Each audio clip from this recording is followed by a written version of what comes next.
കർത്താവിൽ പ്രിയരെ, ദൈവവചനം ധ്യാനിക്കുവാൻ താങ്കളെ സ്വാഗതം ചെയ്യുന്നു. പ്രാർത്ഥനയ്ക്ക് എന്തെങ്കിലും അർത്ഥമുണ്ടോ എന്ന ദൈവവചനത്തിൻ്റെ വെളിച്ചത്തിൽ നമുക്ക് പരിശോധിക്കാം. ചില ആളുകൾ പറയുന്നത്, നമ്മുടെ ആവശ്യങ്ങൾ ദൈവത്തെ അറിയാമല്ലോ, പിന്നെ നാം പ്രാർത്ഥിക്കേണ്ട ആവശ്യം എന്താണ്? ദൈവത്തെ പറഞ്ഞ് പഠിപ്പിക്കേണ്ടതായ എന്തെങ്കിലും കാര്യമുണ്ടോ? നമ്മൾ പ്രാർത്ഥിക്കേണ്ടത് ആവശ്യമാണോ? ഇതാണ് ചിന്താവിഷയം. ദൈവവചനത്തിൽ നിന്ന് പ്രാർത്ഥിക്കുന്ന 3 അനുഭവങ്ങൾ നമുക്ക് പരിശോധിച്ച് നോക്കാം. ആദ്യത്തേത് ഉൽപ്പത്തി പുസ്തകം 24-ാം അധ്യായത്തിൻ്റെ 2-ാം വാക്യത്തിൽ നമ്മളിങ്ങനെ കാണുന്നു. തൻ്റെ വീട്ടിൻ്റെ മൂപ്പനും തനിക്കുള്ളതിനൊക്കെയും വിചാരകനുമായ ദാസനോട് അബ്രഹാം തൻ്റെ വീട്ടിൻ്റെ മൂപ്പനും തനിക്കുള്ളതിനൊക്കെയും വിചാരകനുമായ ദാസനെ പറഞ്ഞയച്ചിട്ട് തൻ്റെ മകന് വേണ്ടി ഒരു ഭാര്യയെ കണ്ടെത്തുന്നതിന് അയച്ച കാര്യവും തുടർന്നുള്ള സംഭവങ്ങളുമാണ് ഉൽപ്പത്തി പുസ്തകം 24-ാം അധ്യായത്തിൽ നമ്മൾ വായിക്കുന്നത്. അതിൻ്റെ 12-ാമത്തെ വാക്യം വരുമ്പോൾ, എൻ്റെ യജമാനനായ അബ്രഹാമിൻ്റെ ദൈവമായ യഹോവേ, എൻ്റെ യജമാനനായ അബ്രഹാമിനോട് കൃപ ചെയ്ത് ഇന്ന് തന്നെ കാര്യം സാധിപ്പിച്ച് തരണമേ. ഇതാ, ഞാൻ കിണറ്റിനരികെ നിൽക്കുന്നു. ഈ പട്ടണക്കാരുടെ കന്യകമാർ വെള്ളം കോരുവാൻ വരുന്നു. നിന്റെ പാത്രം ഇറക്കി എനിക്ക് കുടിപ്പാൻ തരണമെന്ന് ഞാൻ പറയുമ്പോൾ കുടിക്കുക. നിന്റെ ഒട്ടകങ്ങൾക്കും കുടിപ്പാൻ കൊടുക്കാമെന്ന് പറയുന്ന സ്ത്രീ തന്നെ നീ നിന്റെ ദാസനായ ഇസാക്കിന് നിയമിച്ചവളായിരിക്കട്ടെ. നീ എൻ്റെ യജമാനോട് കൃപ ചെയ്തു എന്ന് ഞാൻ അതിനാൽ ഗ്രഹിക്കും. ഇങ്ങനെ അബ്രഹാമിൻ്റെ ദാസൻ ദൈവത്തോട് പ്രാർത്ഥന കഴിക്കുകയാണ്. ഉൽപ്പത്തി പുസ്തകം 24-ാം അധ്യായം 15-ാമത്തെ വാക്യത്തിൽ, അവൻ പറഞ്ഞു തീരും മുൻപേ അബ്രഹാമിൻ്റെ സഹോദരനായ നാഹോരിൻ്റെ ഭാര്യ മിൽക്കയുടെ മകൻ ബെഥുവേലിൻ്റെ മകൾ റിബേക്ക തോളിൽ പാത്രവുമായി വന്നു. 17-ാമത്തെ വാക്യം, ദാസൻ വേഗത്തിൽ അവളെ എതിരേറ്റ് ചെന്നു. നിന്റെ പാത്രത്തിലെ വെള്ളം കുറേ എനിക്ക് കുടിപ്പാൻ തരണം എന്ന് പറഞ്ഞു. 18-ാം വാക്യം, യജമാനനെ കുടിക്കുക എന്നവൾ പറഞ്ഞു. വേഗം പാത്രം കയ്യിൽ ഇറക്കി അവന് കുടിപ്പാൻ കൊടുത്തു. 19-ാം വാക്യം, അവന് കുടിപ്പാൻ കൊടുത്ത ശേഷം നിന്റെ ഒട്ടകങ്ങൾക്കും വേണ്ടുവോളം ഞാൻ കോരിക്കൊടുക്കാം എന്ന് പറഞ്ഞു. ഇങ്ങനെ ആ അബ്രഹാമിൻ്റെ ദാസൻ പ്രാർത്ഥിച്ചതിന് ഉടൻ തന്നെ ഉത്തരം കിട്ടുന്നത് നമുക്ക് കാണാൻ സാധിക്കും.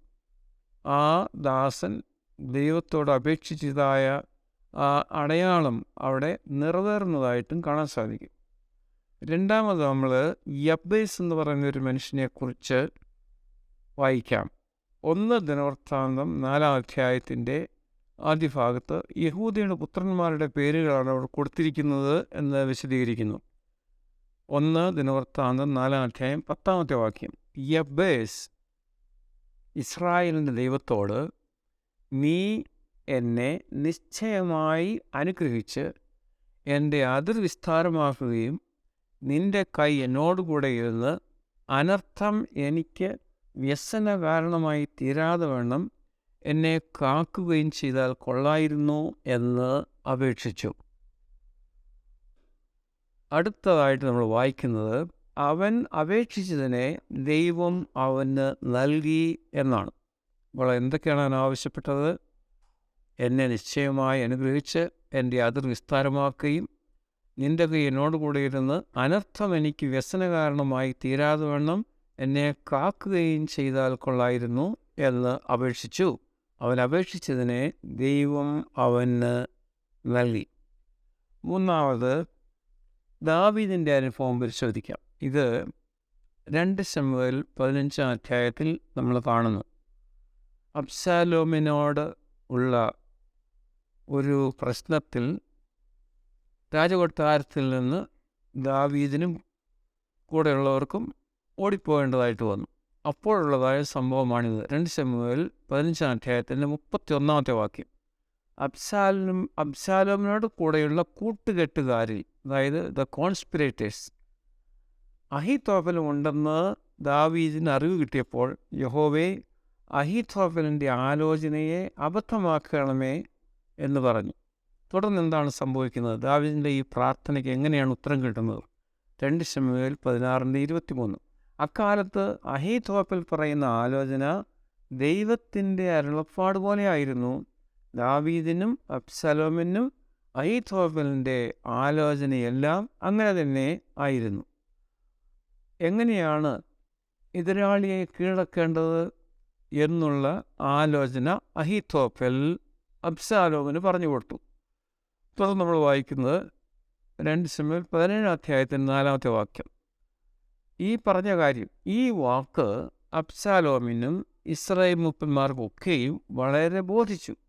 തുടർന്ന് 5 വാക്യത്തിൽ, എന്നാൽ അബ്ശാലോം അർഖ്യനായ ഹൂശായിയെ വിളിക്കുക, അവൻ്റെ അഭിപ്രായവും കേൾക്കാമല്ലോ എന്ന് പറഞ്ഞു. 17 വാക്യം. അപ്പോൾ അബ്ശാലോമും എല്ലാ ഇസ്രായേലിയരും അഹീത്തോഫലിൻ്റെ ആലോചനയേക്കാൾ അർഖ്യനായ ഹൂശായിയുടെ ആലോചന നല്ലത് എന്ന് പറഞ്ഞു. അപ്പോൾ ഹൂശായി തൻ്റെ അഭിപ്രായം പറഞ്ഞു. ഇത് പറഞ്ഞു കേട്ടപ്പോൾ എന്താണ് അബ്ശാലോമും ഇസ്രായേൽ കൂടെ ഉണ്ടായിരുന്നവരും പറഞ്ഞത്? അഹീത്തോഫലിൻ്റെ ആലോചനയെക്കാളും ഹൂശായിയുടെ ആലോചന നല്ലത് എന്ന് പറഞ്ഞു. അതിനുശേഷം നമ്മളിങ്ങനെ വായിക്കുന്നു, അബ്ശാലോമിന് അനർത്ഥം വരേണ്ടതിന് അഹീത്തോഫലിൻ്റെ നല്ല ആലോചനയെ വ്യർത്ഥമാക്കുവാൻ യഹോവ നിശ്ചയിച്ചിരുന്നു എന്നുള്ളതാണ്.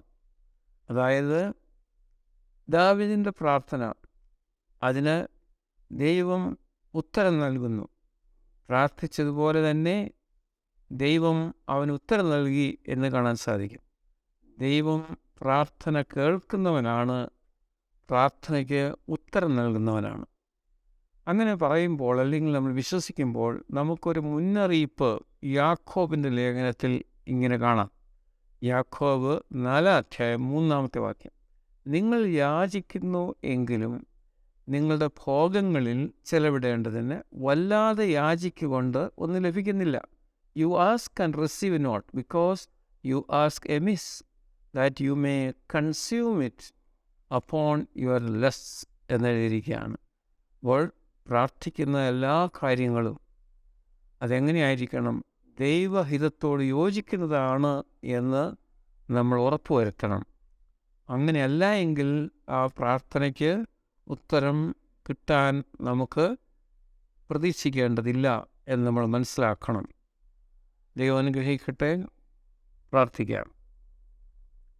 പിതാവേ, കർത്താവിൻ്റെ വചനങ്ങൾക്കായി സ്തോത്രം. ഈ വചനത്തിൽ കാണുന്ന ആലോചന ഞങ്ങളതിനെ മാനിക്കുന്നതിന്, അനുസരിക്കുന്നതിന്, പ്രയോജനപ്പെടുത്തുന്നതിന് ഞങ്ങൾക്ക് സഹായിക്കണം. ദൈവത്തിൽ ആശ്രയിക്കുന്നതിന് ഞങ്ങളുടെ അപേക്ഷകൾ കർത്താവിൻ്റെ മുൻപിൽ സമർപ്പിച്ച് സഹിഷ്ണുതയോടെ കാത്തിരിക്കുന്നതിന് ഞങ്ങൾക്ക് അവിടുന്ന് അനുഗ്രഹം നൽകണമേ. യേശുവിൻ നാമത്തിൽ ഞങ്ങൾ അപേക്ഷിക്കുന്നു. ആമേൻ. Thank you so much for watching. Hope this message was helpful to you. And if you're new to this channel, please subscribe to our channel and turn the bell icon on so that you won't be missing out any of our future updates. God loves you.